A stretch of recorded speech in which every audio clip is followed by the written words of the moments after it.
આજે કોંગ્રેસની જે માનસિકતા છે અને બિહારમાં જે એક માતૃશક્તિ માટે અભદ્ર ભાષામાં ટિપ્પણી કરવામાં આવેલી છે એમના કાર્યકર્તા દ્વારા, તો એ વાતનો આજે ભારતીય જનતા પાર્ટી પ્રચંડ વિરોધ કરે છે અને આજે અમે એ વિરોધ કરી અને અમે કોંગ્રેસ કાર્યાલય સુધી અમારો અવાજ પહોંચાડવામાં સફળતાપૂર્વક અમે આજે વિરોધ કર્યો છે।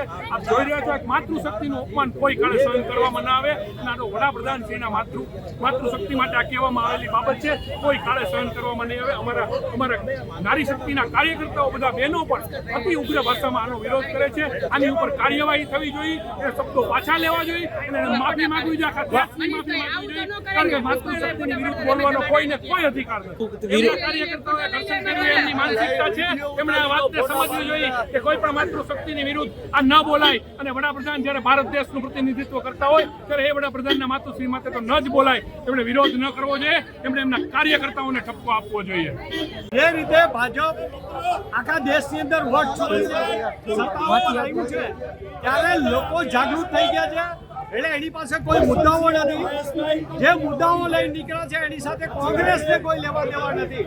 તો ભાજપના ધારાસભ્ય અને રાજ્યસભાના મેમ્બરો અમારા કાર્યાલય સુધી આવ્યા છે ત્યારે આપના માધ્યમ દ્વારા અમે કહેવા માંગીએ છીએ કે હવે ભાજપ પર તૈયારી રાખે, અમે એના કાર્યાલય અને નેતાઓના ઘર સુધી જશું।